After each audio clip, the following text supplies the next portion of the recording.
오늘 저희들이 함께 읽을 하나님의 말씀은 신약성경 골로새서 3장 말씀입니다.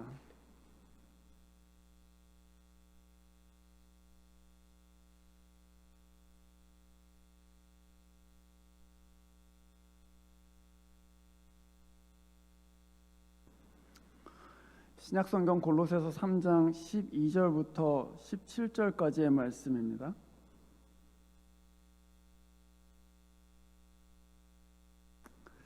(3장) 12절부터 17절까지의 말씀을 제가 읽겠습니다. 그러므로 여러분은 하나님의 택하심을 입은 거룩한 사랑받는 사람답게 동정심과 친절함과 겸손함과 온유함과 오래 참음을 옷 입듯이 입으십시오. 누가 누구에게 불평할 일이 있더라도 서로 용납하여 주고 서로 용서하여 주십시오. 주님께서 여러분을 용서하신 것과 같이 여러분도 서로 용서하십시오. 이 모든 것 위에 사랑을 더하십시오. 사랑은 완전하게 묶는 띠입니다. 그리스도의 평화가 여러분의 마음을 지배하게 하십시오. 이 평화를 누리도록 여러분은 부르심을 받아 한 몸이 되었습니다. 또 여러분은 감사하는 사람이 되십시오. 그리스도의 말씀이 여러분 가운데 풍성히 살아있게 하십시오. 온갖 지혜로 서로 가르치고 권고하십시오. 감사한 마음으로 시와 찬미와 신령한 노래로 여러분의 하나님께 마음을 다하여 찬양하십시오. 그리고 말이든 행동이든 무엇을 하든지 모든 것을 주 예수의 이름으로 하고 그분에게서 힘을 얻어서 하나님 아버지께 감사를 드리십시오. 아멘. 기도하겠습니다.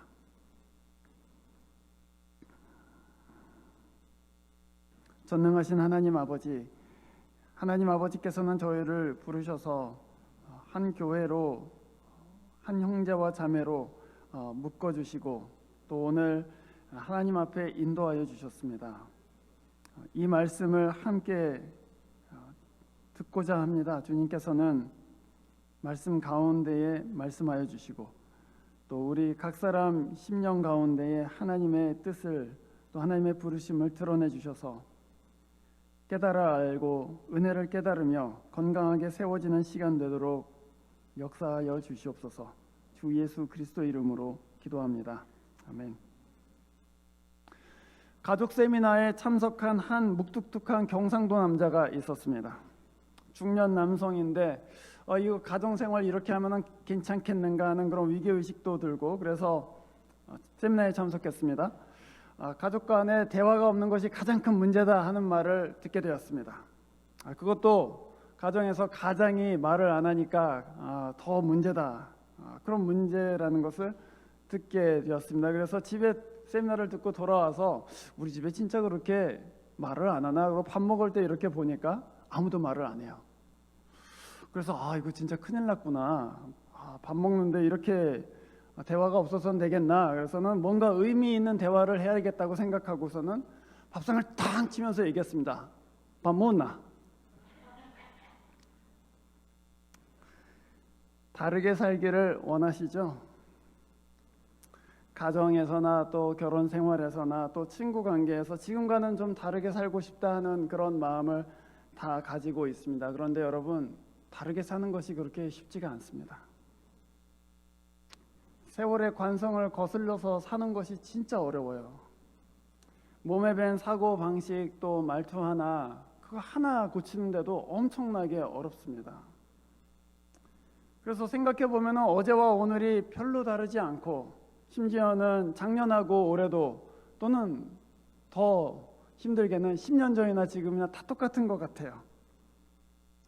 화내지 말아야지 이렇게 생각하는데 똑같은 문제로 똑같이 화내고 있습니다.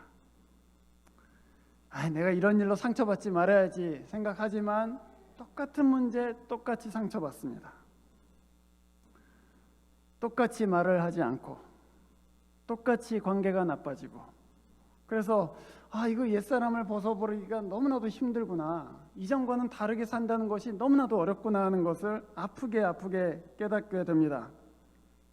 나는 자유롭게 산다고 생각하는데 내 자신도 잘 고쳐지지 않는 것을 보면서 사실은 내가 옛사람의 포로가 되어 있는 거구나. 내 자신의 포로가 되는 거구나. 나는 자유롭다고 생각했는데 사실은 다르게 살 능력도 없고 다르게 살 자유도 없구나 하는 것을 아프게 깨닫게 됩니다. 그런데 여러분, 오늘 우리가 읽은 이 바울의 말씀, 하나님의 말씀에서 바울이 골로새 교인들한테 이렇게 얘기합니다. 12절에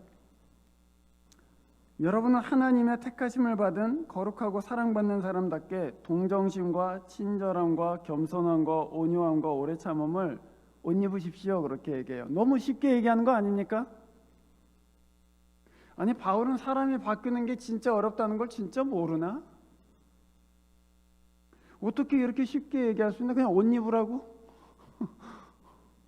누구는 그러기 싫은, 그러고 싶지 않겠어요? 친절하게 살고 겸손하게 사는 거 누구 그렇게 살고 싶지 않겠습니까? 그렇게 쉽게 얘기할 수 있는 것입니까? 하는 질문이 생깁니다.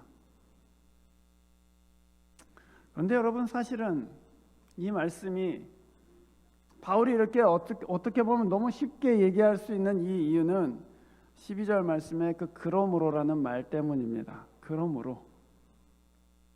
바울은 골로새서 1장과 2장에 걸쳐서 하나님이 어떻게 우리를 그리스도 안에서 구원하셨는지를 자세하게 설명했습니다. 그리고 하나님이 여러분을 구원하셨습니다. 그렇게 말한 다음에 그러므로 그리스도로 옷 입으십시오. 그렇게 얘기했어요. 하나님이 여러분을 구원하셨기 때문에, 그렇기 때문에 여러분 옷 입으실 수 있습니다. 그리스도처럼 살 수 있습니다. 이렇게 얘기하는 것이죠. 그 구원을 믿는 사람들, 하나님께서 우리를 구원하셨다, 그것을 진짜 믿는 사람들, 그 사람들은 다른 삶을, 이전과는 다른 삶을 선택하고 그 삶 가운데로 나아갈 수 있다 하는 그런 말씀입니다. 말하자면 하나님의 구원이 새로운 삶의 기초가 된다 하는 말씀이죠. 그래서 사실 오늘 제가 여러분한테 드리고 싶은 말씀은 딱 한 말씀입니다. 오늘 12절 말씀 따라서 하나님이 우리를 택하셨고 거룩하게 하시고 또한 사랑하고 계시기 때문에 다른 삶을 살 수 있다는 것입니다. 그것이 제가 여러분한테 드리고 싶은 딱 한마디입니다. 하나님이 우리를 택하셨고 거룩하게 하시고 또한 여전히 사랑하고 계시기 때문에 우리는 다른 삶을 살 수 있다는 것이죠. 어떤 분들은 이 말을 듣는 순간 예수 믿어도 사람은 안 바뀌어, 그렇게 말씀하시는 분들이 계실 것입니다. 그런데 여러분, 그 말하는 사람들 사실은 자기 얘기하는 거예요. 다른 사람 얘기하는 것이 아닙니다. 예수를 믿어도 사람은 안 바뀌어. 자기가 경험한 사람들은 그 얘기를 못합니다. 자기가 예수 믿고 바뀐 사람들은 무슨 소리야, 예수 믿으면 바뀌지, 예수 믿으면 왜 성격이 안 바뀌어, 예수 믿으면 왜 가치가 안 바뀌어, 예수 믿으면 왜 다른 사람으로 바뀌지 않아, 당장에 얘기하게 됩니다. 사실은 예수 믿어도 안 바뀌어라고 말한다면 그것은 하나님의 구원이 내 옛사람보다도 강력하다고 말하는 것과 다름이 없습니다. 하나님의 은혜가 내가 지금까지 살아온 관성보다도 더 약하다라고 말하는 거예요. 그래서 사실은 그 말은 불신앙에서 온 말입니다. 여러분, 성경을 읽어보면 성경 안에서 구원을 받은 사람들, 하나님을 만난 사람들은 다 바뀌었습니다. 안 바뀐 사람이 없어요. 다 바뀌었어요. 이전의 삶을 바꾸고, 이전에 생각하던 것들을 바꾸고, 이전에 좋았던 것들을 바꾸고 다 청산하면서 바뀌었습니다. 또 교회의 역사 가운데에서도 그렇게 사람들이 예수를 믿고 나서 바뀌었기 때문에 세상이 깜짝 놀란 거 아닙니까? 그것이 우리가 믿는 그리스도교의 힘이죠. 기독교 신앙의 힘이 바로 거기에 있습니다. 사람을 바꾸더라 하는 거예요. 그렇다면 하나님의 구원을 믿는 것이 다르게 살 수 있는 그 기초가 된다면 오늘 12절 말씀대로 하나님의 택하심, 하나님의 거룩해 하심, 하나님의 사랑하심을 믿는 것이 얼마나 중요한지 아시겠죠? 그래서 이 세 가지를 저희들이 오늘 잠깐 살펴보려고 하는 것입니다. 첫 번째로는 12절 말씀에서 바울이 이렇게 얘기했죠. 여러분은 하나님의 택하심을 입은 거룩하고 사랑받는 사람답게 이렇게 행하십시오 그랬어요. 그러니까 벌써 일어난 일이에요. 하나님이 여러분을 택하셨고 여러분을 거룩하게 하셨고 또 여러분을 사랑하고 계십니다. 그 얘기죠. 사실 우리가 읽은 이 구절에서 순서를 왜 그랬는지 모르겠지만 번역자가 바꿔놨어요.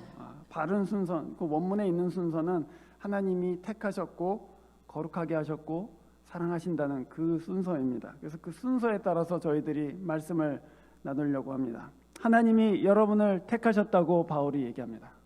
이 성경에 그렇게 얘기해요. 하나님이 여러분을 택하셨습니다. 여러분이 하나님을 선택한 것이 아닙니다. 여러분이 이 교회에 와서 내가 하나님을 내 하나님으로 택하겠습니다 하고 그렇게 하신 것이 아니에요. 하나님이 여러분을 선택하신 것입니다. 그런데 하나님이 우리를 선택하신다고 하실 때 그것은 그냥 어느 때에 선택하셨다는 말이 아니고 창세 전에 선택했다는 말입니다. 우리가 이미 이 세상에 존재하기 전에 하나님께서는 우리를 마음에 품고 계셨고 우리를 이미 택하기로 작정하셨다 그 얘기예요. 우리를 짓기 전에 이미 택하셨기 때문에 하나님의 선택과 그 인도하심에는 후회하심이나 또는 실수가 없습니다. 하나님이 여러분을 선택하셨는데 하나님은 그것을 후회하시지 않습니다. 내가 괜히 데리고 왔다. 내가 괜히 얘를 우리 하나님의 가족으로 데리고 와갖고는 괜히 이렇게 힘들게 나만 힘들고 고생하는 것 같다. 그런 후회하심이 없어요. 또는 그때 내가 실수했나? 얘를 성도로 만드는 거 내가 실수한 것 같다. 괜히 교회 와서 오만짓이나 하고 힘들게 하고 사람들 할 타임 주고 내가 좀 실수한 것 같다. 그런 것이 없습니다. 하나님이 부르실 때, 하나님이 여러분을 택하실 때는 후회하심이라든지 실수하심이 전혀 없어요. 사람은 후회하고 사람은 실수할 수 있지만 하나님이 우리를 택하실 때는 후회하시거나 실수하시는 일이 없습니다. 그렇기 때문에 여러분은 하나님께 여러분의 가치를 증명하실 필요가 없습니다. 나를 받아달라고 여러분의 가치를 증명하실 필요가 없어요. 하나님이 여러분을 전적으로 영원 전부터 선택하셨기 때문이죠. 또한 하나님이 여러분을 선택하신다면 그는 완전한 지혜와 능력으로 여러분의 삶을 인도하고 계십니다. 여러분의 인생의 길을 다 하나님께서 알고 계시고 그것을 어느 때에 누구를 만나고 어떤 말씀을 읽고 어떤 경험을 하게 하나님께서 다 그것을 조직하셔서 결국에는 인생의 어떤 순간에 자기의 아들인 예수 그리스도를 만나게 하세요. 이분이 내 주님이시구나. 이분이 지금까지 내 삶을 인도하신 그 하나님이시구나 하는 것을 알게 하십니다. 그렇게 해서 여러분을 새 사람으로 만드시는 거예요. 그게 하나님이 선택하셨다는 말의 의미입니다. 그러니까 누가 하는 거죠? 하나님이 하시는 것입니다. 하나님이 하세요. 여러분이 하는 것이 아닙니다. 사실은 하나님이 다 정해놓으셨고 하나님이 다 인도하고 계시고 하나님이 여러분을 자기의 택함받은 백성으로 그렇게 만들어 가시는 것이죠. 그래서 여러분 인생에 대해서 자기 인생에 대해서 스스로 절망하거나 낙심하실 필요가 없습니다. 또 그렇게 포기해서도 안 돼요. 난 나이 들었으니까 이제 끝났다. 그런 생각하지 마세요. 난 지금 10년 동안 비슷하게 살았으니까 앞으로도 그렇게 살 거야. 그런 생각하시면 안 됩니다. 하나님이 여러분을 붙들고 계시는데 하나님이 여러분의 인생을 붙들고 선한 사람, 새 사람 되도록 만드시겠다고 하는데 하나님 저는 지난 20년 동안 이렇게 살았으니까 앞으로 30년도 그렇게 살 거예요. 그렇게 말하면 안 돼요. 그는 불신앙이에요. 사실은 오히려 하나님이 저를 택하셨기 때문에 내가 지금은 엉망이지만 하나님 저를 새 사람 만드실 줄로 믿습니다. 그렇게 얘기해야 되는 것이죠.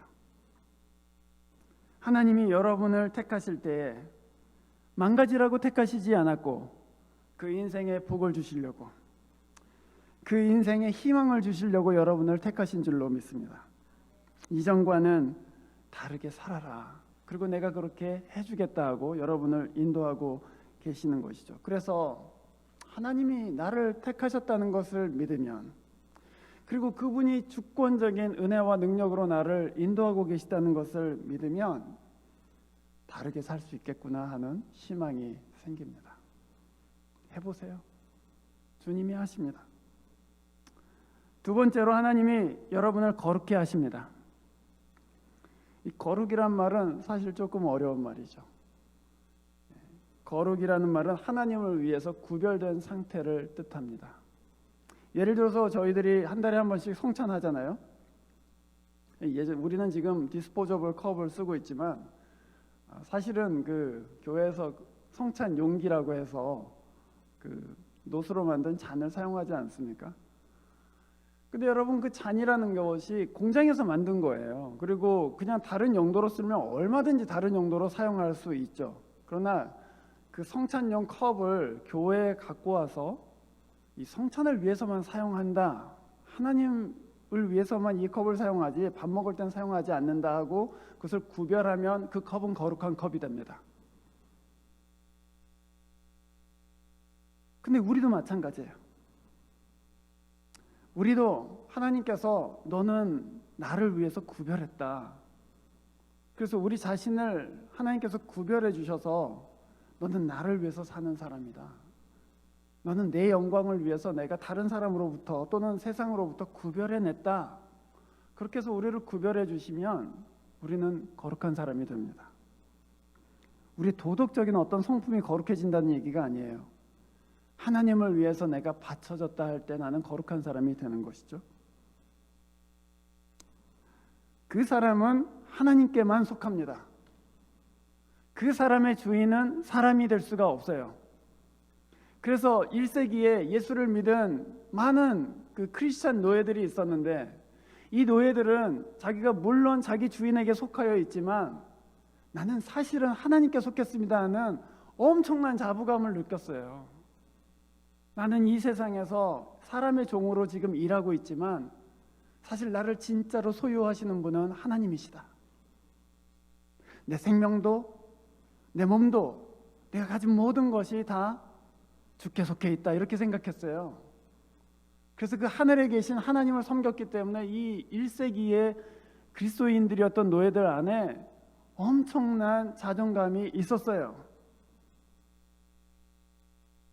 하나님이 우리를 구별하신다는 것, 거룩해 하신다는 것은 바로 그런 것을 의미합니다. 내가 보기에 나는 찌질한 사람 같고, 내가 보기에 나는 그냥 이름 없는 바보같이 생각될 수도 있으시겠죠. 그러나 하나님이 여러분을 구별하셨음을 믿으십시오. 하나님은 여러분을 거룩해 하셔서 하나님을 향해서 살도록 인도해 주세요. 그리고 하나님을 향해서 여러분이 스스로를 구별하시면 세상의 정욕이나 쾌락으로부터 여러분을 구분하고 여러분의 몸과 마음을 하나님 앞에 드리면, 그러면은 우리는 존귀한 사람입니다. 하나님 앞에서. 지난 주일에 휴가 중에 갤버스톤에 저희 가족들이 가서 잠시 쉬는 시간을 가졌는데, 그 갤버스톤 근처에 어떤 조그만 휴양지에 놀이공원이 있는데 거기를 갔어요. 가서 우리 가족들이 라이드를 하나 탔는데, 라이드 타고 나서 보니까 이 표 검사하는 사람이 표를 안 받았더라고요.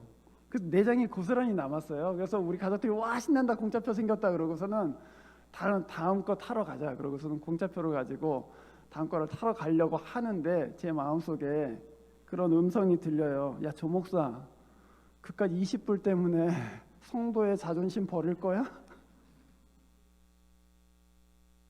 너 이런 작은 문제에서 타협하면은 앞으로 더 중요하고 큰 문제는 어떻게 감당하려고 그러냐? 그런 음성이 제 안에 들려요.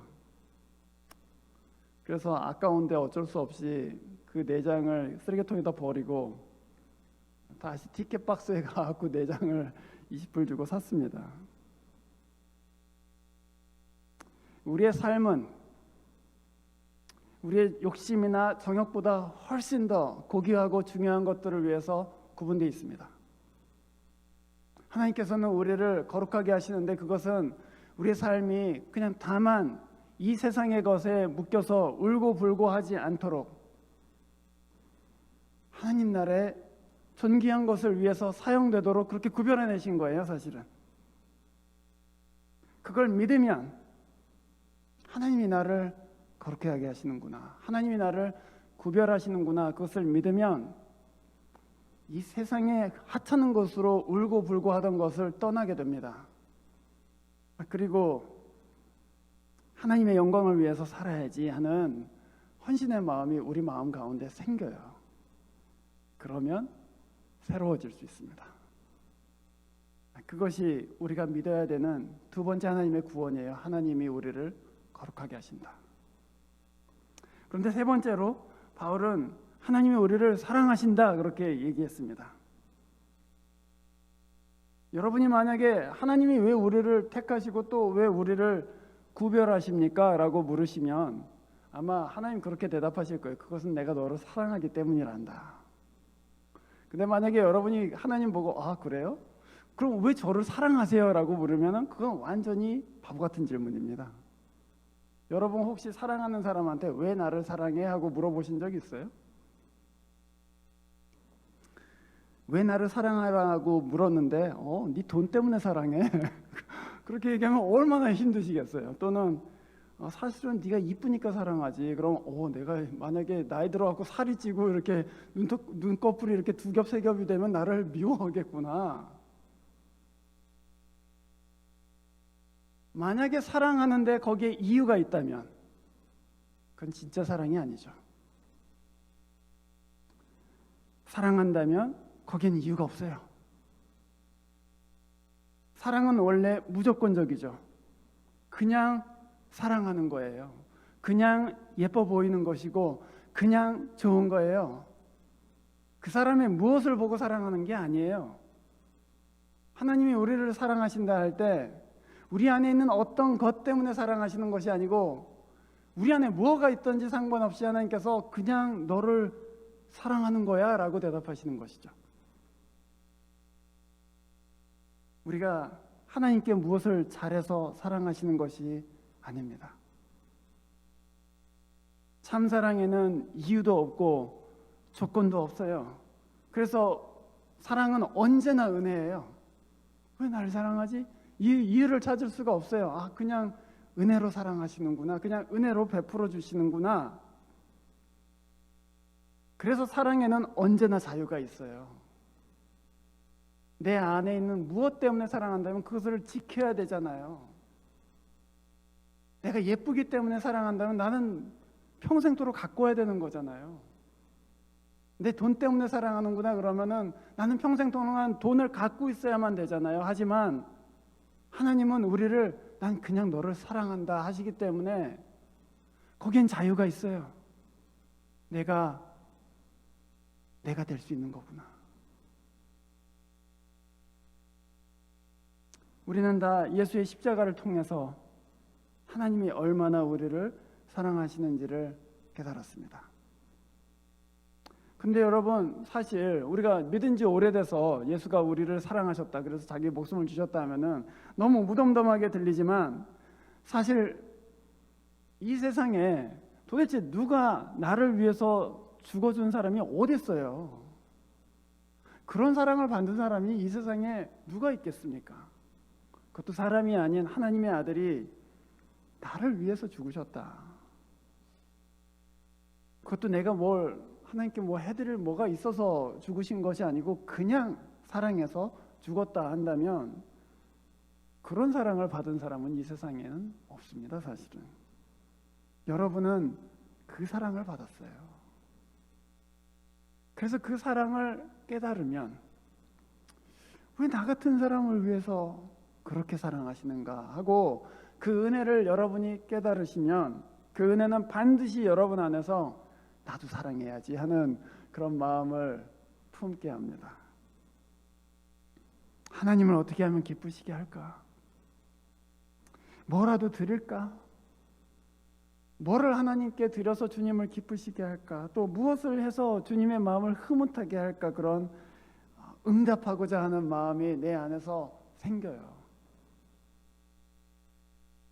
예수를 사랑하고 또 사랑할수록 그분을 닮고자 하는 마음이 우리 가운데 생기는 것이 당연한 일이에요. 그래서 거기에는 자유가 있고 거기에 능력이 있어요. 누가 하라고 해서 하는 것이 아니고 또는 누가 무슨 자격을 줘서 하는 것이 아니고 그냥 사랑하기 때문에 닮기를 원하고 사랑하기 때문에 그 길 가운데 서기를 원하는 하나님의 사랑이 우리 마음 가운데 부어질 때 진짜 자유가 있고 거기에 진짜 다른 길을 살 수 있는 능력이 생기죠. 그래서 오늘 12절 말씀으로 다시 돌아가시면 우리가 하나님의 택하심을 입었고 거룩하게 하심을 입었고 또한 사랑한 그 사랑을 받고 있기 때문에 동정심과 친절함과 겸손함과 온유함과 오래 참음을 옷 입을 수 있게 됐습니다.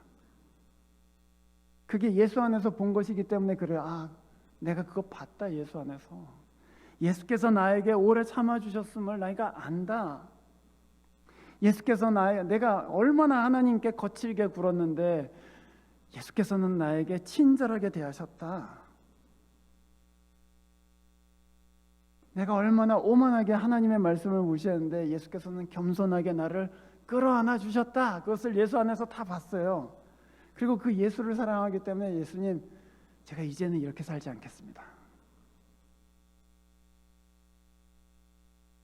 그 큰 구원을 믿기 때문에 주님, 저도 예수와 같이 살겠습니다 하고서는 이제 시도하기 시작하는 거예요. 오늘 여러분, 우리가 나는 10년 전이나 지금이나 똑같다라고 말한다면 우리는 분명히 하나님의 이 구원을 다시금 깊이 믿을 필요가 있지 않겠습니까? 하나님이 우리를 이전과는 다르게 살도록 인도하고 계시는데 우리를 구별해내시고 우리를 사랑해 주시는데 거기에 응답하여서 주님, 진짜 이전과는 다르게 살기를 원합니다 하고서는 그 길을 걸어갈 수가 있어요. 그 구원을 깊이 생각하시고 믿으시기를 바랍니다. 만약에 우리가 그 깊은 하나님의 구원을 믿으면 어떤 변화가 생길까? 그거를 바울은 사실 명령형으로 오늘 우리가 읽은 본문에서 이미 저희들에게 보여주고 있습니다. 여러 가지 것이 있지만 그 중에 세 가지만 저희들이 살펴보려고 합니다. 13절 말씀, 누가 누구에게 불평할 일이 있더라도 서로 용납하여 주고 서로 용서하여 주십시오. 주님께서 여러분을 용서하신 것과 같이 여러분도 용서하십시오. 하나님의 구원을 믿으면 그리고 다르게 살기 시작하면 갈등과 불평이 있을 때에 그때 그것을 쉽게 넘어설 수 있게 됩니다. 옛날에는 이게 갈등하고 불평이 있으면 아주 쉽게 원수가 됐었어요.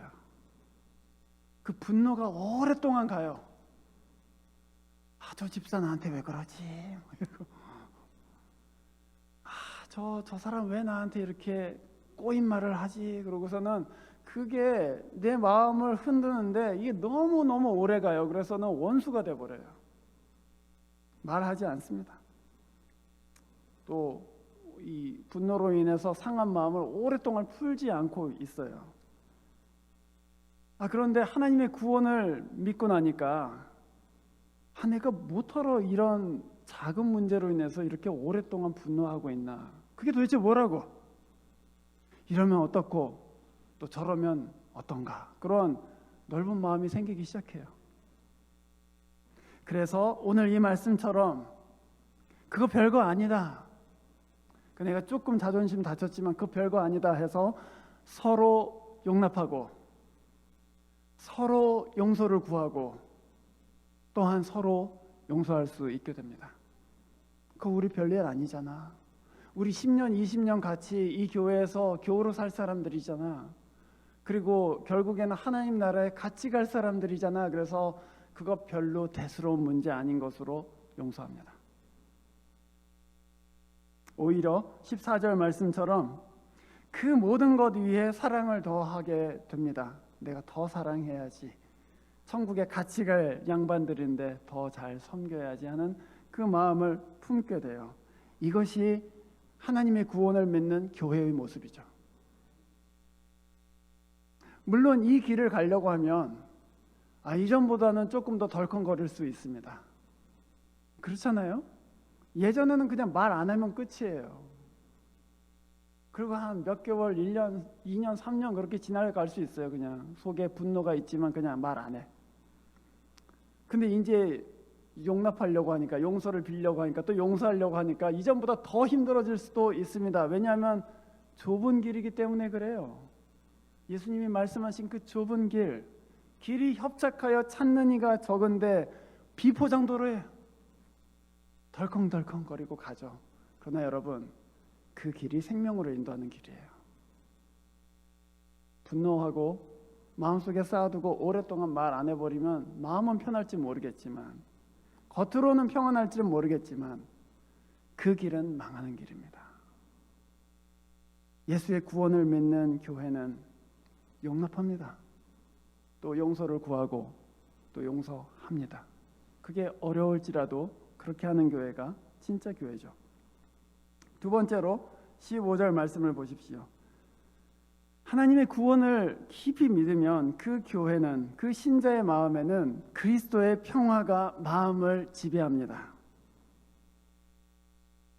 물론 신자에게도 어려움이 있어요. 신자라고 어려운 일 생기지 않으리란 법 없습니다.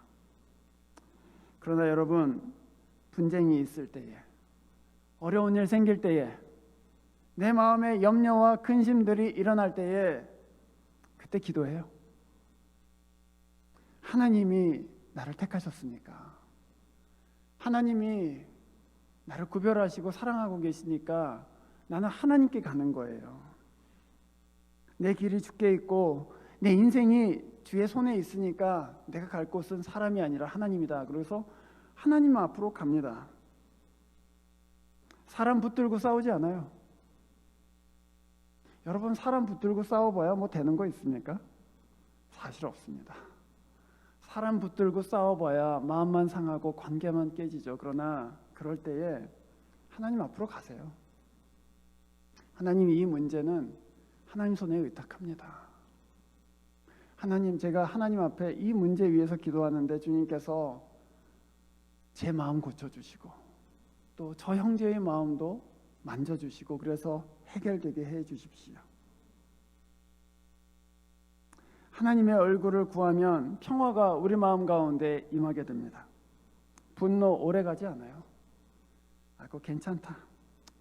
그거 그냥 내가 지나갈 수 있다. 그래서 마음 점점 온유해집니다. 여유 있게 생각해요.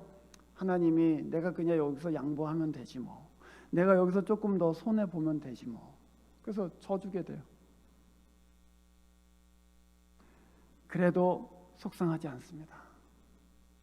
하나님이 막으시면 누가 열겠는가? 하나님이 여시는데 누가 막을 수 있겠는가 하는 마음이 강력하게 들어요. 그래서 이거 사람한테 달린 문제가 아니다.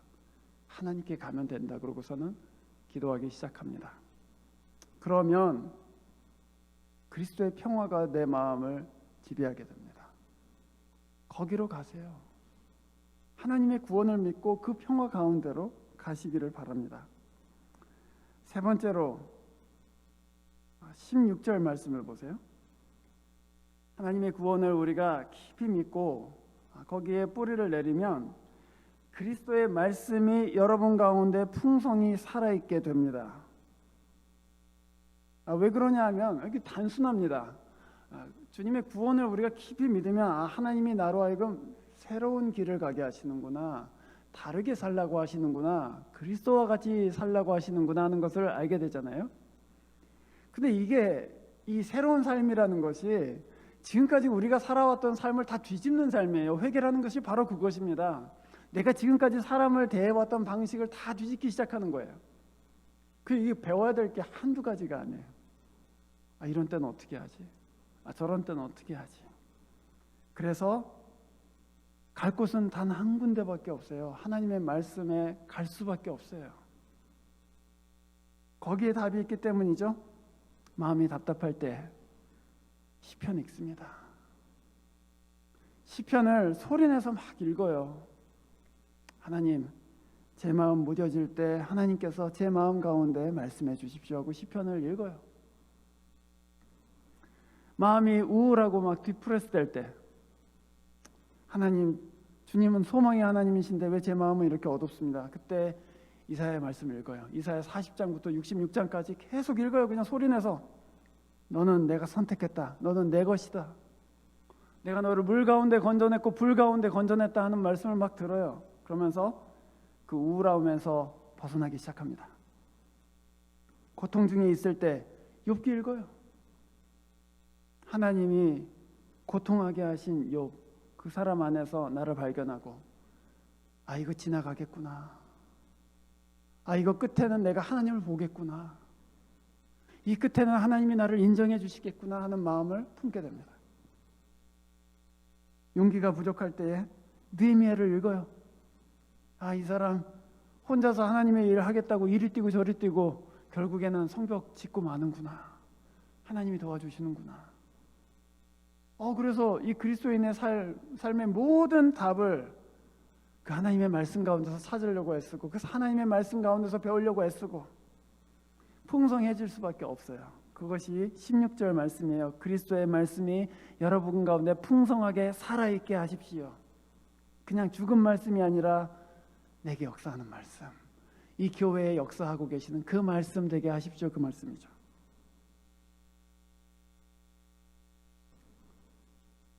이것이 오늘 바울 사도가 우리에게 전해준 희망의 말씀이에요.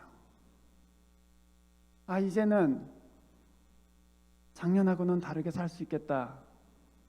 아, 이제는 어제와는 다르게 살 수 있겠다. 그 믿음은 오로지 우리가 하나님이 나를 구원하셨다는 강한 믿음 가운데서만 싹틀 수 있습니다. 저는 여러분 모두가 하나님의 택하심에 대해서, 하나님의 거룩하게 하심에 대해서, 그리고 하나님이 여러분을 여전히 사랑하고 계심에 대해서 굳게 믿으실 수 있기를 바랍니다. 그걸 진지하게 생각하고 그 구원을 진지하게 받아들이시고 믿으세요. 그러면 다르게 살 수 있습니다. 그리고 하나님께서 그 다르게 사는 삶을 도와주세요. 참아주고 용서하는 교회, 모든 일에 하나님 앞에 먼저 엎드려 기도하는 교회, 그리고 예수 안에서 시작된 새로운 삶을 배우려고 하나님의 말씀을 읽고 묵상하고 가르치는 교회, 그 교회 되기를 주의 이름으로 축원합니다. 기도하겠습니다.